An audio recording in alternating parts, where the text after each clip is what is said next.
Chapter 1. The First Day. Gideon's alarm buzzed insistently, filling the small, modest room with its monotonous urgency. He reached out, hitting the snooze button before forcing himself to sit up in bed, rubbing his tired eyes. The thin walls of the apartment barely contained the sound of the morning traffic outside, but for Gideon today, that noise was like a victory song. It was the day that marked the beginning of his new life. He got up, stretching his stiff muscles, and walked over to the small closet.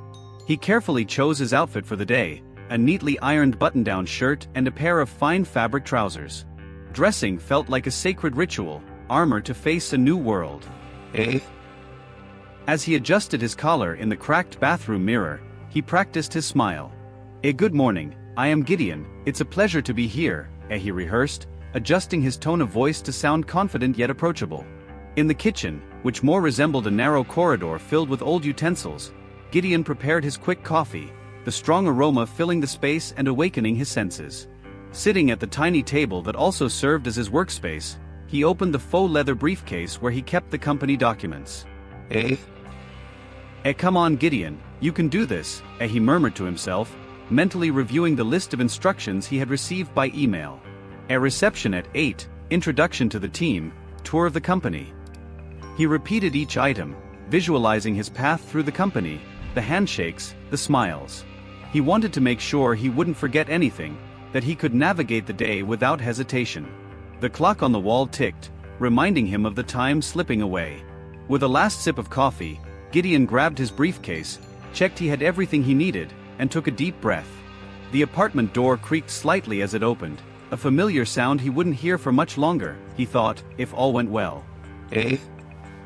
Descending the stairs of the old building, he allowed himself to daydream for a moment. He imagined a future where he wouldn't have to count pennies for rent or worry about the next meal. It's just the beginning, Gideon. Just the beginning, he told himself, smiling as he stepped out into the dawn light, walking towards his new job, and perhaps, towards a new destiny. The morning sun shone softly over the city lake, its tranquil waters reflecting the clear blue sky. Gideon, with his briefcase firmly gripped under his arm, took a shortcut through the park near the lake to save time. He admired the serene landscape, a brief calm before the whirlwind of his first day at work. That was when he heard children's laughter mixed with the distant sound of a bouncing ball. By the lake's edge, Elora and Michael, two children who frequented the park, were playing without adult supervision. Elora, a little girl with curly hair, tried to catch the ball that Michael, a boy with mischievous features, threw a bit too far. Catch it, Elora. Faster. Michael shouted, challenging her. Elora ran laughing, but with her eyes fixed on the ball, she didn't realize how close she was to the water. Gideon, watching, felt his heart race when he saw Elora trip over the roots of a tree near the bank. Watch out! He instinctively shouted, dropping his briefcase on the ground. Gideon's shout came too late. Elora slipped, her small arms spinning in the air trying to balance, and fell into the water with a small splash. Michael froze, eyes wide, mouth open in shock. Without a second thought, Gideon ran toward the lake. The waters, usually calm, now seemed menacing as Elora struggled to stay afloat. Hold on, Elora. I'm coming. Gideon shouted as he kicked off his shoes in motion and plunged into the water. The lake's cold hit him like a punch, but he swam powerfully toward the girl, who was swallowing water and flailing her arms desperately. Reaching her quickly, he lifted her into his arms, trying to soothe her. It's all right, I'm here now, he whispered as he returned to the shore, holding Elora tightly against his chest. Michael ran along the bank, following them. Is she okay? Is she okay? He asked repeatedly, the tone of play completely gone. Gideon emerged from the water, carefully placing Elora on the ground. The girl coughed and cried, still clinging to Gideon's arm. Yes, she's going to be okay, he assured Michael, his own hair dripping, clothes completely soaked. Thank you, mister, Elora managed to say between sobs, looking up at Gideon with immense gratitude. Never run near the water like that again, okay? It could have been much worse, Gideon gently but firmly scolded. Michael, still pale, nodded, gripping Elora's hand. We promise, he murmured. Gideon looked at his watch and his heart sank. He was late. Very late.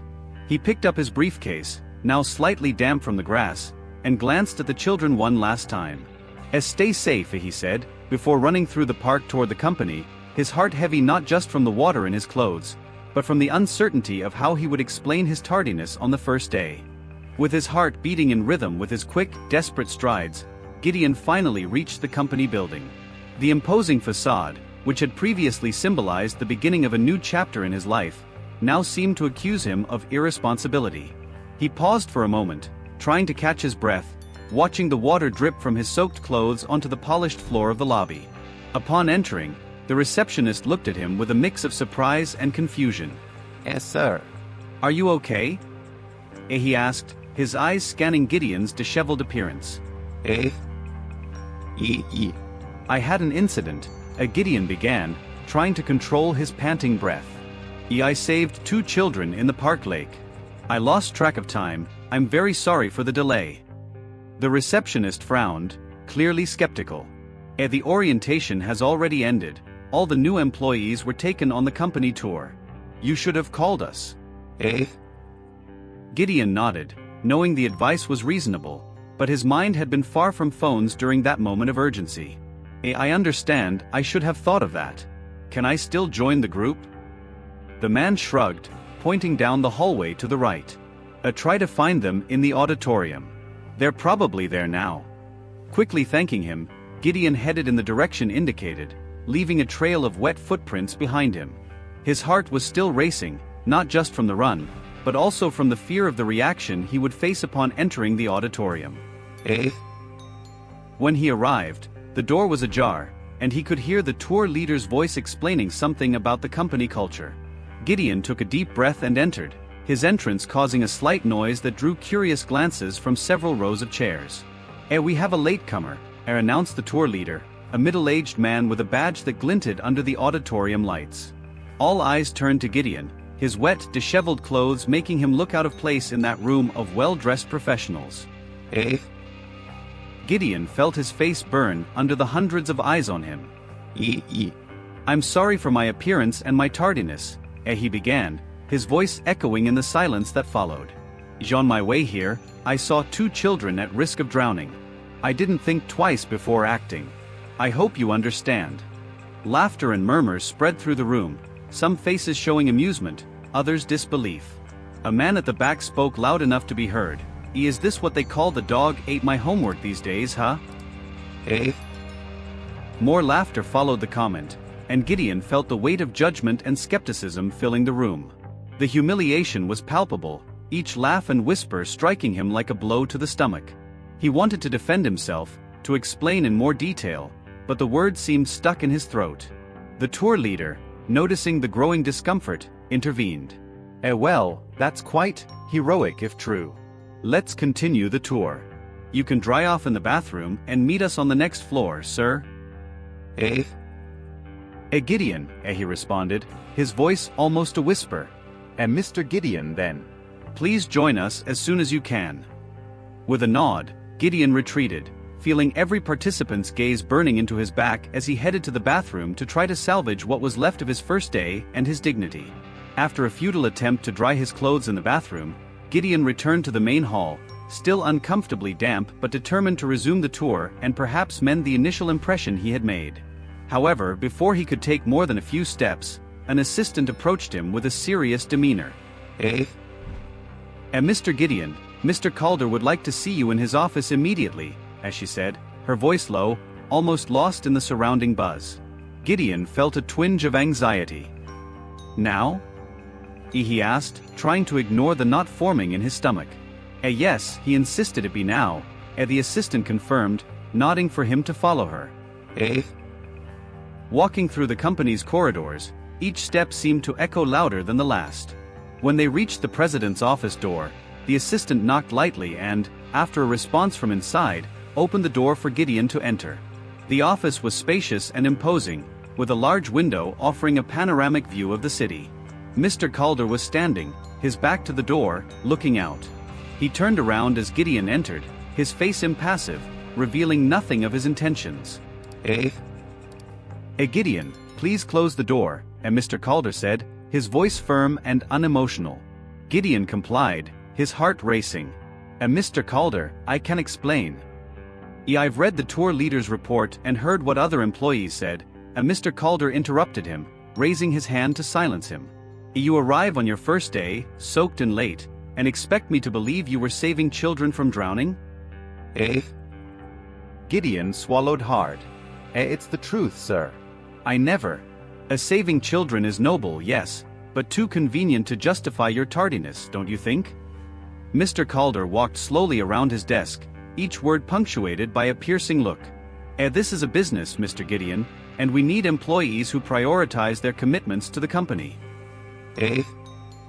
But sir, I did what I thought was right, Gideon insisted, despair beginning to set in.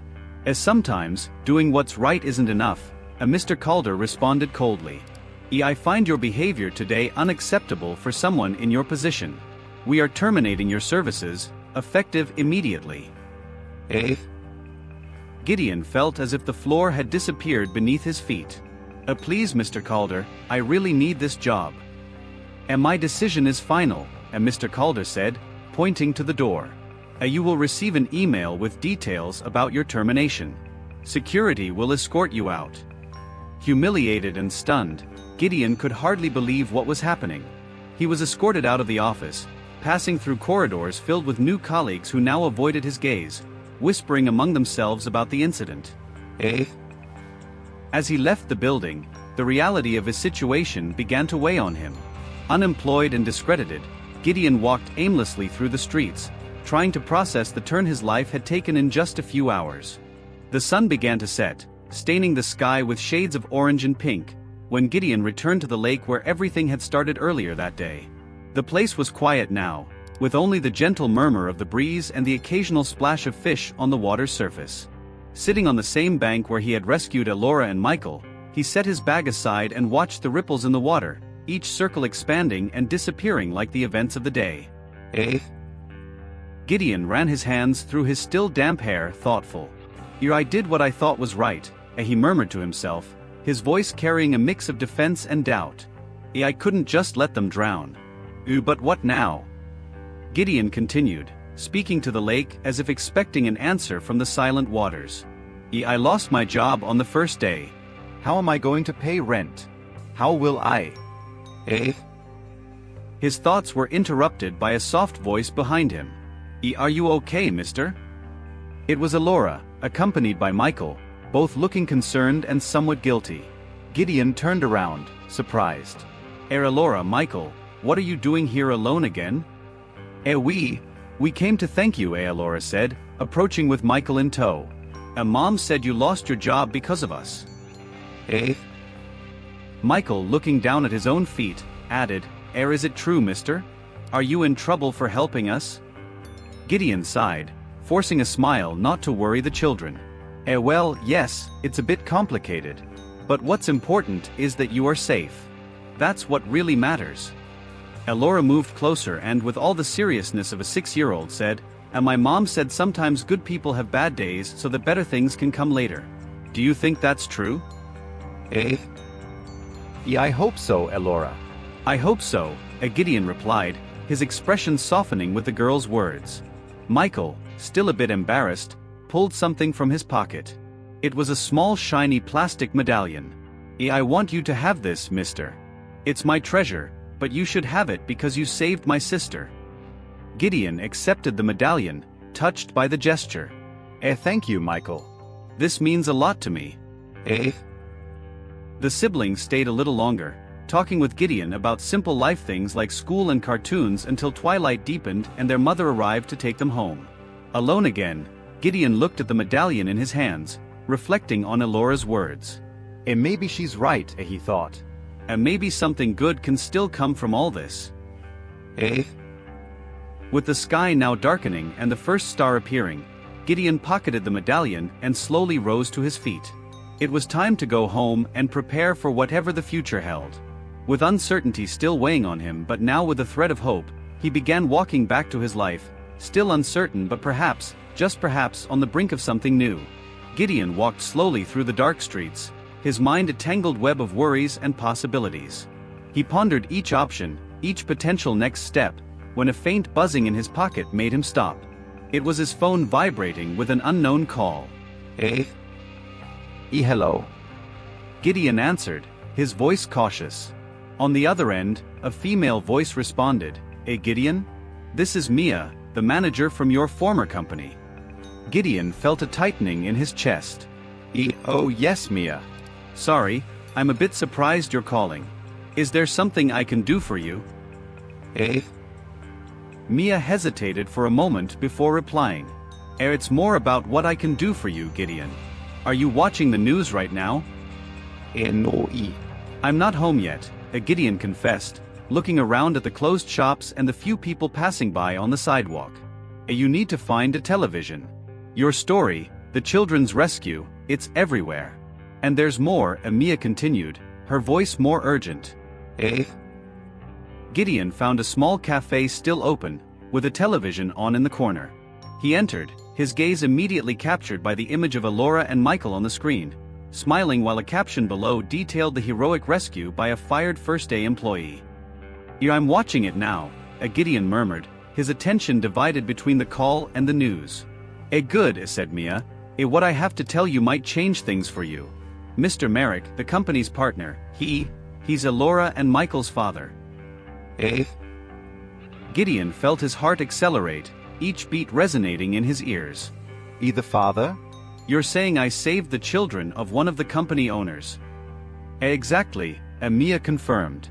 He's here in the office, watching the same news. Gideon, he was devastated to hear how you were treated after saving his children. He wants to talk to you. The television now showed Mr. Merrick, a middle-aged man with a generally stern demeanor, but who, at that moment, displayed an expression of deep gratitude and surprise. The reporter spoke about the incredible coincidence, how Gideon's act of heroism had a direct link to the company from which he had been so unjustly fired. I don't know what to say, Gideon stammered, still digesting the magnitude of the revelation. Don't say anything yet. Just come back to the office tomorrow. Mr. Merrick wants to meet you in person. He's talking about making things right, Mia explained. Gideon nodded to himself, a mix of relief and disbelief washing over him. I'll be there. Thank you, Mia. Hanging up the phone, Gideon remained in the cafe, watching the news as the reality of what this twist meant began to settle in. For the first time in hours, a glimmer of hope began to shine through the clouds of his despair.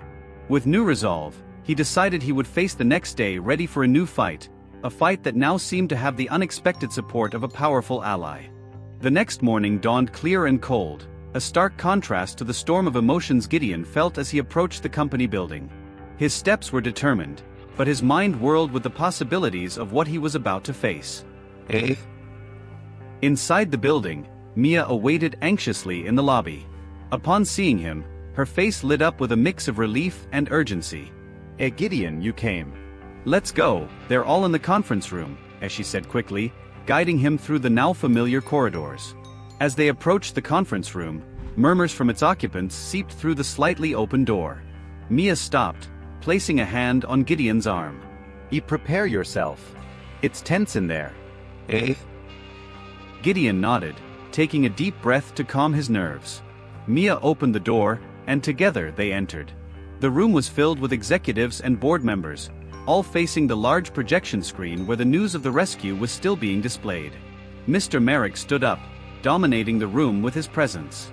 Noticing Gideon's entrance, he turned, his gaze fixed and intense. Mia, finally, he said, his voice cutting through the air. And this must be the young Gideon. Gideon stepped forward, meeting Mr. Merrick's gaze. Yes, sir. It's me. Mr. Merrick motioned for the assistant to pause the broadcast. The room fell into expectant silence. Gentlemen, he began, his voice firm and clear. This is Gideon, the man who, without hesitation, saved my children. And yesterday, unbeknownst to us, he was treated with disdain and dismissed by our company. A murmur of surprise and discomfort ran through the room. Mr. Calder, who had been looking at Gideon with an unreadable expression, cleared his throat, clearly uncomfortable. Gideon, I owe you a major apology, continued Mr. Merrick. What happened yesterday was a serious lapse on our part. Heroic actions like yours should be celebrated, not punished. Gideon maintained his composure, though emotions threatened to spill over. I appreciate your words, Mr. Merrick.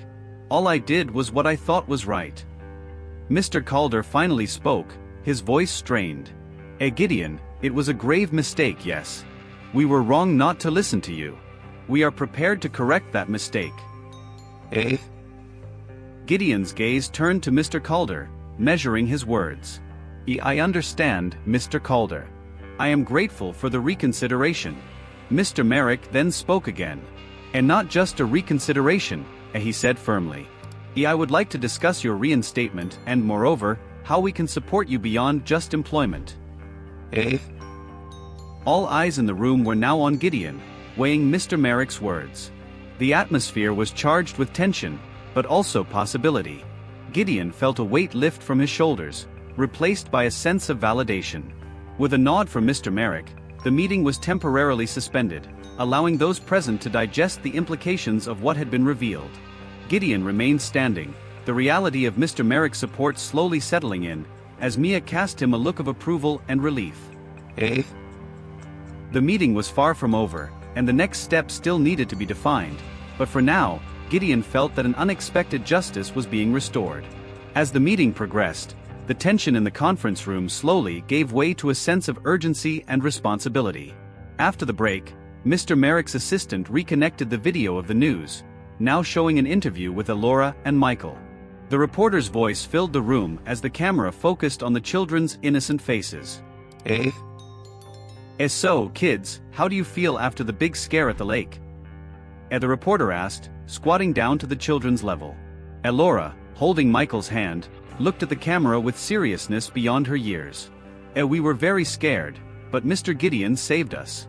He jumped into the water and brought us to the shore.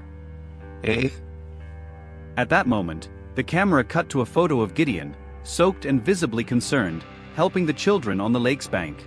Elora pointed excitedly at the screen. Look, Mommy, that's him.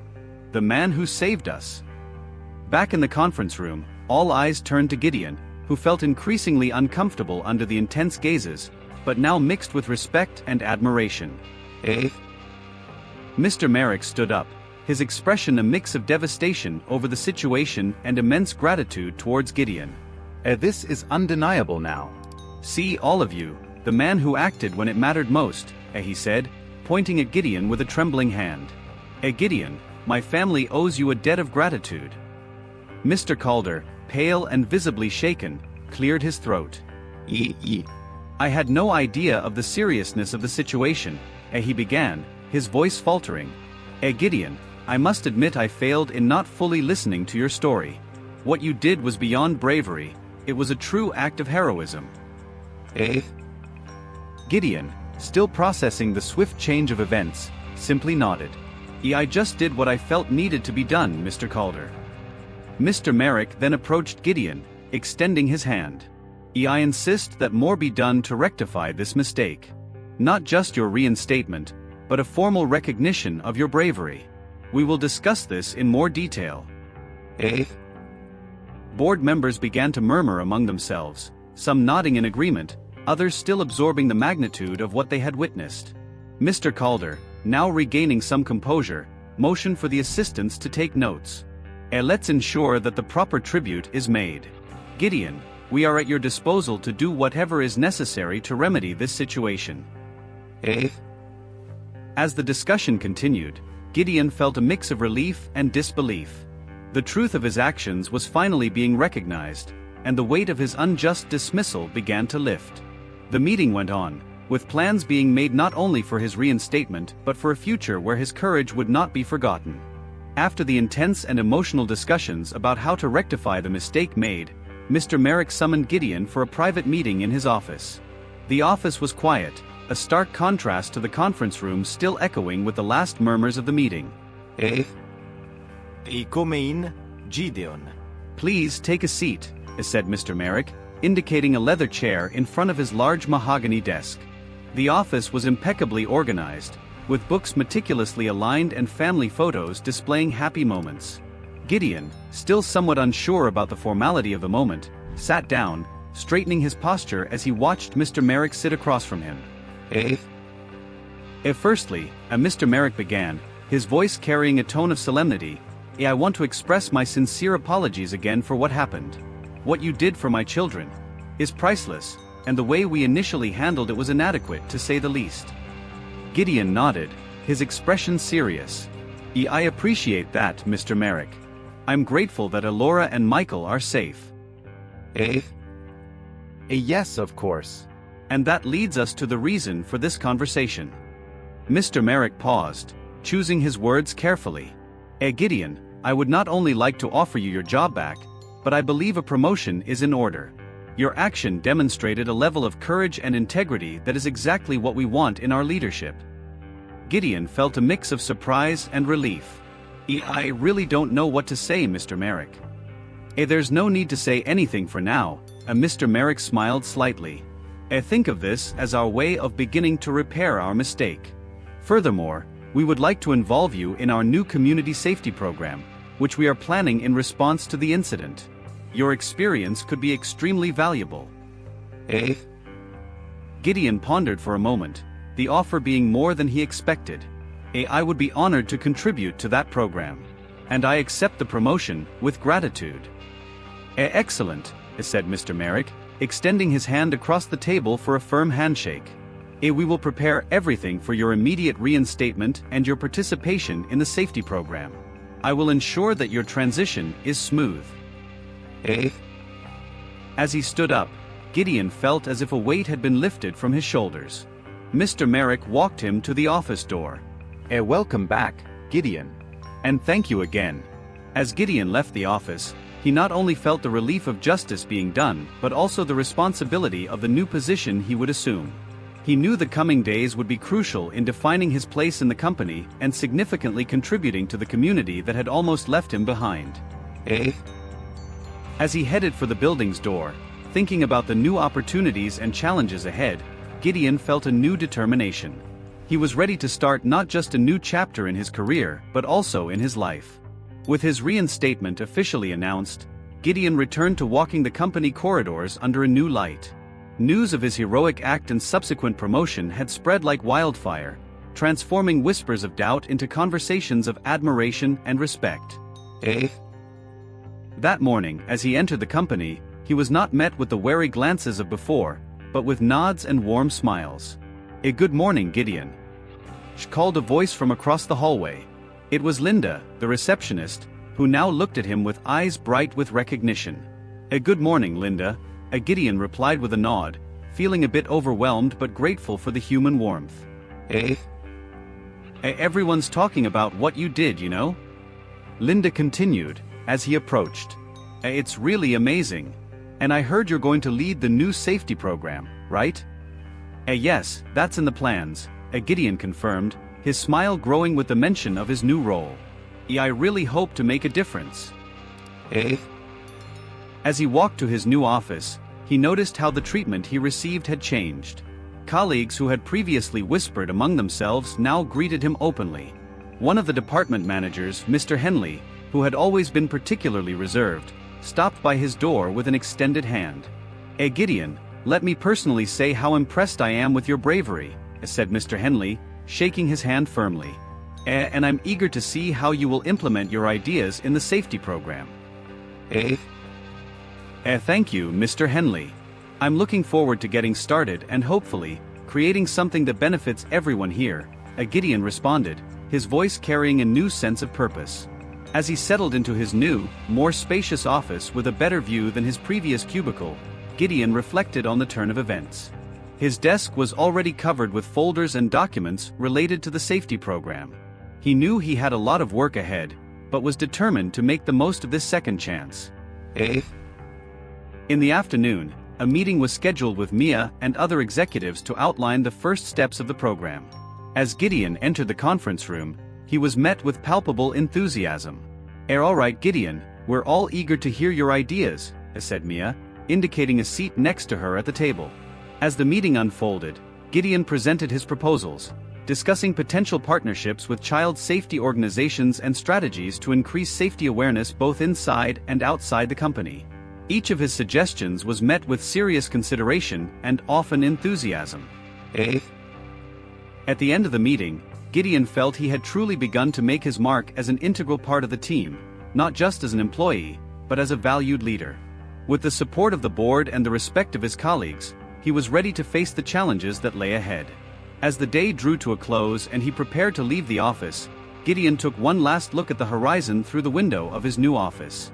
He felt that, despite the initial adversities, he was now on the right path, ready to shape not just his career but also the future of the company.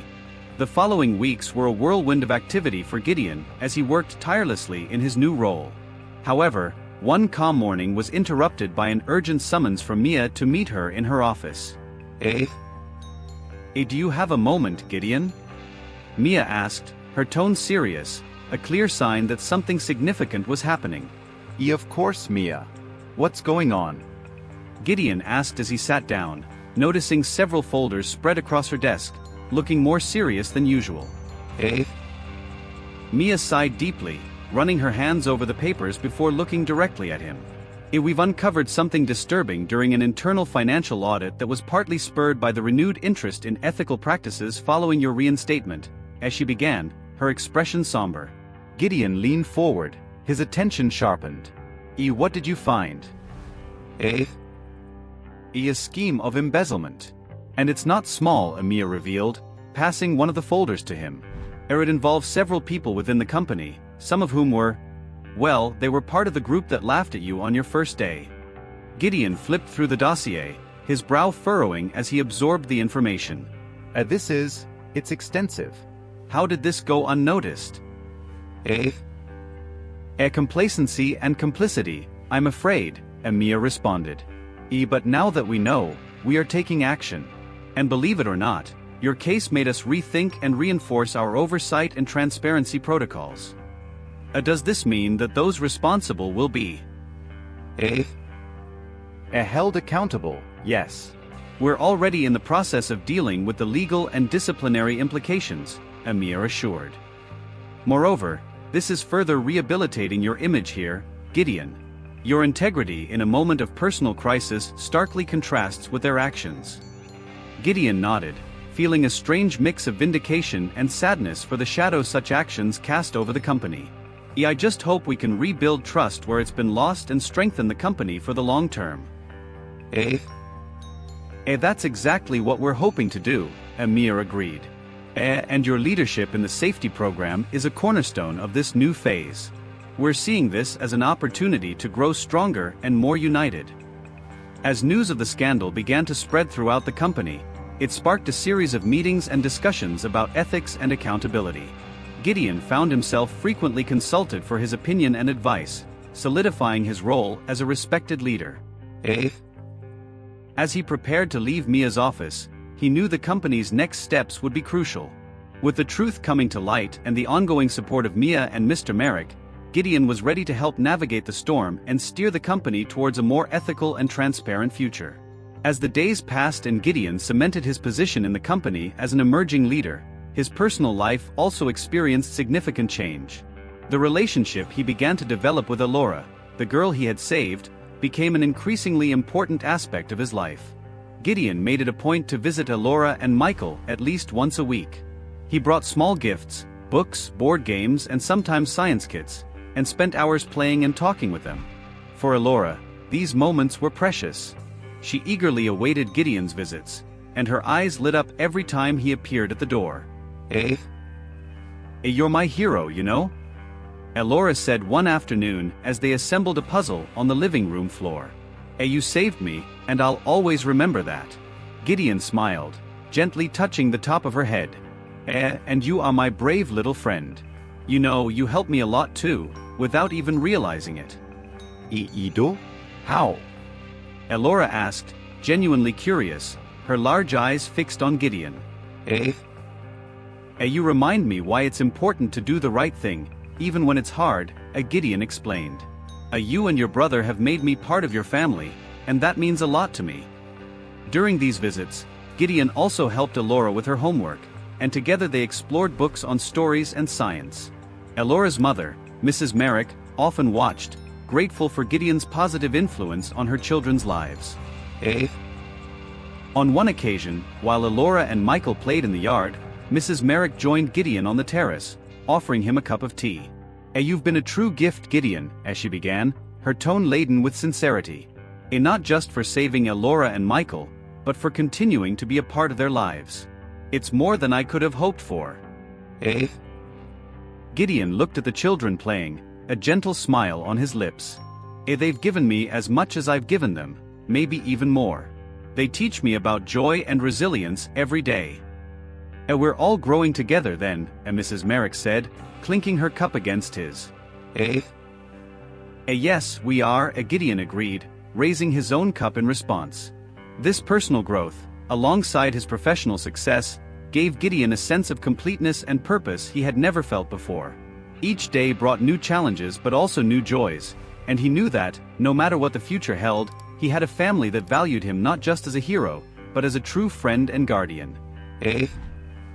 With this new perspective, Gideon was ready to take on the responsibilities that his role in the company and in the lives of Elora and Michael demanded, ensuring that his impact would be lasting and profoundly positive. As the months passed, the Merrick household became almost a second home for Gideon. He was a constant presence not only during the scheduled weekly visits but also on many weekends and holidays, when the family held small celebrations or simple family gatherings. One Saturday afternoon, as the sun set, tinting the sky shades of orange and gold, Gideon arrived at the Merrick home with a box of board games and a new adventure book he knew Elora and Michael would love. Upon entering, he was greeted with enthusiasm. Gideon!" Elora exclaimed, running to hug him. Michael was not far behind, nearly knocking the box from his hands with an equally energetic embrace. "I have a surprise for you today," Gideon announced, smiling as he set the box down in the living room. What is it?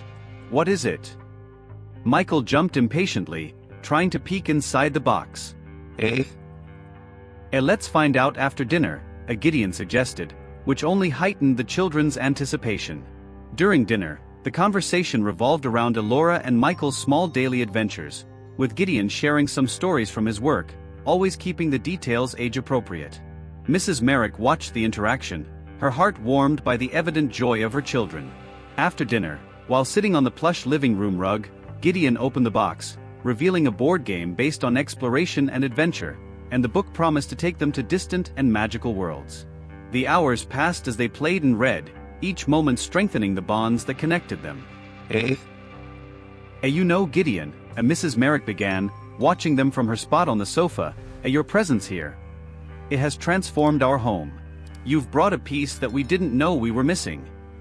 Gideon looked at her, a silent acknowledgement passing between them. "I feel the same," he admitted. "Being here with you all has given me a sense of family that I didn't know was missing in my life."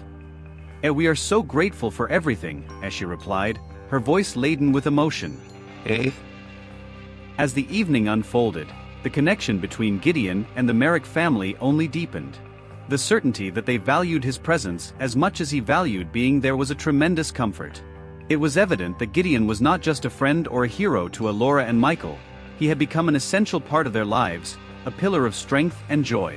And for Gideon, the Merricks were the home he had chosen, where every shared laugh and every story told wove the fabric of their connection even stronger.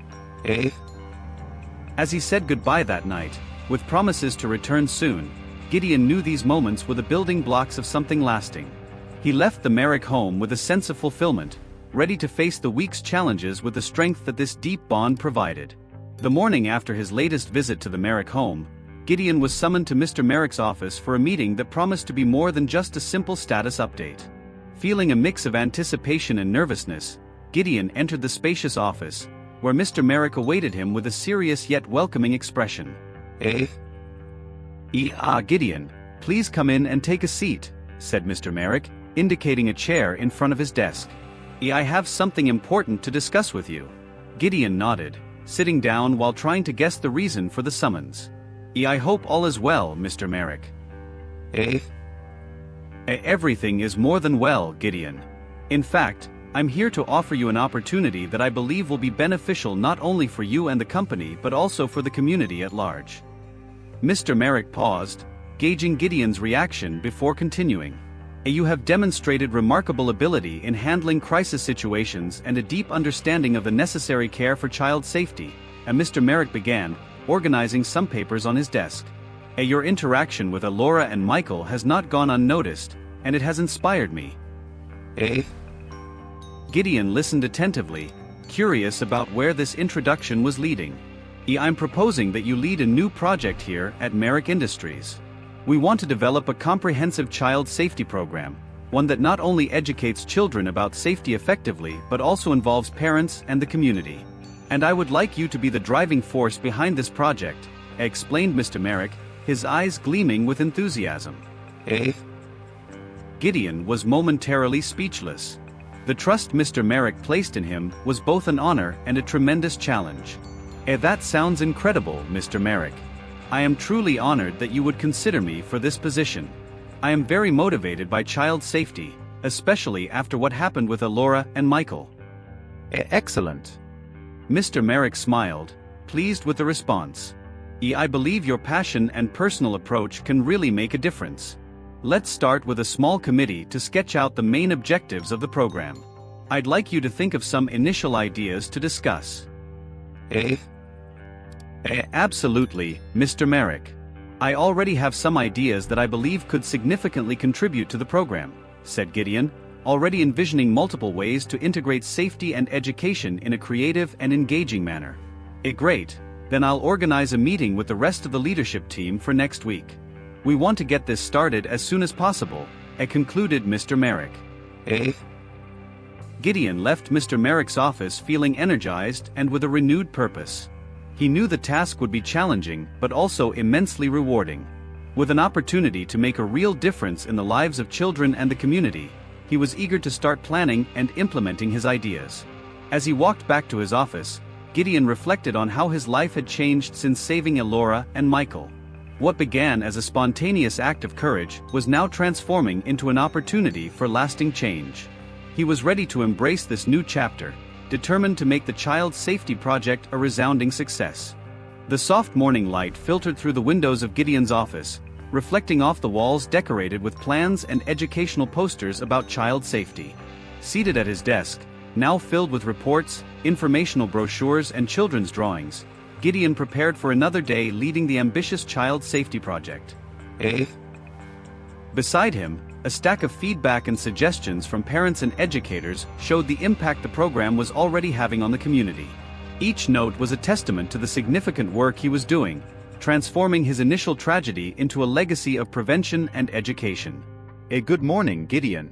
How is our champion today?" Mia's lively voice echoed through the office as she entered with a folder under her arm. Good morning, Mia.